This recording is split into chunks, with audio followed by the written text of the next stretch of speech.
పిట్టలు, పక్షులు, అక్కడ ఉండే చెరువులు, ఇక అక్కడికి పోయిన రేవంత్ రెడ్డి గారి బుల్డోజర్లు,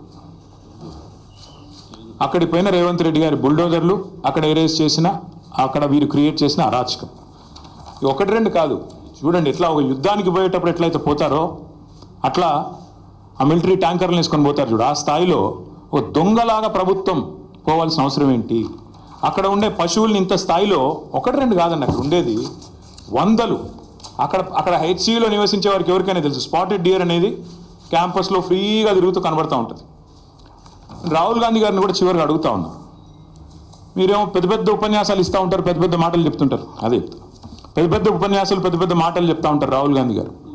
మీరు మీరు మీరు రాహుల్ గాంధీ గారు ఆనాడు రోహిత్ వేముల విషయంలో మీరు ఆనాడు ఆల్ ఇండియా కాంగ్రెస్ కమిటీ అధ్యక్షుడు, ఒక ఎంపీ, కేసీఆర్ గారి ప్రభుత్వం ఉన్నప్పుడు మీరు వస్తే మీకు ఎస్కార్ట్ పెట్టి, పోలీస్ ఎస్కార్ట్ పెట్టి మరి మిమ్మల్ని 2 సార్లు హైదరాబాద్ సెంట్రల్ యూనివర్సిటీలో నిరసనలో పాల్గొనే ఒక ప్రజాస్వామిక పరిస్థితి ఆనాడు కేసీఆర్ గారి ప్రభుత్వంలో ఉండే.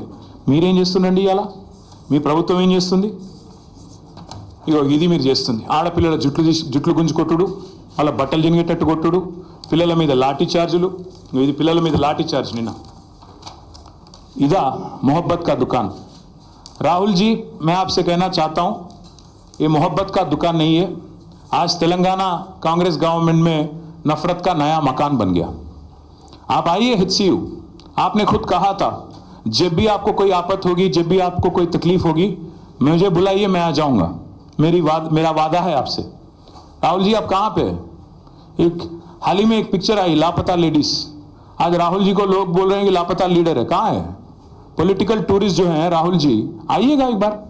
आप दर्शन देते रहते हो कभी का एक बार 1 साल में, आइए हैदराबाद सेंट्रल यूनिवर्सिटी, यहाँ के बच्चों के साथ बैठिए, बताइए उनको, समझाइए कि क्यों आपकी गवर्नमेंट कर रही है जो कर रही है, जो कारनामा, जो लाठीचार्ज कर रही है और जो बार बार बकवास कहा जाता है। मैं याद दिलाना चाहता हूँ एक और चीज़ भी, మీకు గుర్తుండాలి, ఇదే హైదరాబాద్లో టైమ్స్ ఆఫ్ ఇండియా వాళ్ళు క్యాంపెయిన్ రన్ చేశారు. ఆ మధ్యన మేము కేబీఆర్ పార్క్ చుట్టూ ఫ్లైఓవర్లు కడదామని స్టార్ట్ చేస్తే SRDP కింద క్యాంపెయిన్ స్టార్ట్ చేశారు, సేవ్ కేబీఆర్, ఒక 700 చెట్లు కొట్టేస్తున్నారని. మేము ప్రజాస్వామిక లక్షణాలు ఉన్న ప్రభుత్వం కాబట్టి విరమించుకున్నాం. అక్కడ కేబీఆర్ వాకర్స్ అందరూ నిరసన చెప్తుంటే వి విడ్రూ. ప్రభుత్వం ఒక నిర్ణయం తీసుకున్న, టెండర్లు కూడా పిలిచాం, టెండర్లు ఫైనల్ అయినాయి, అగ్రిమెంట్ అయింది, 6 ప్యాకేజీలు. కానీ ప్రజలు ఎప్పుడైతే నిరసన చెప్పారో మేము వెనక్కి తగ్గాం. కరెక్ట్ కాదు, వాళ్ళని కాదని, మనం వాళ్ళ కోసమే చేస్తున్నాం, మనకి ఎందుకు అని మనం నగర మంత్రులు, నగర ఎమ్మెల్యేలు అందరం కూడా పోయి సార్ని అడిగితే వద్దు, ఆపేయండి అన్నారు కేసీఆర్ గారు. That is commitment. ప్రజాస్వామిక లక్షణం ఉన్నవాడైతే ఆ పని చేస్తాడు. ప్రజలు ఎప్పుడైనా ఏదైనా చెప్తే వింటాడు. కానీ నేను నీ అంతను, నా అంత గొప్పవాడు ఎవడు లేడు అనుకుంటే రేవంత్ రెడ్డిలాగా ఉంటుంది.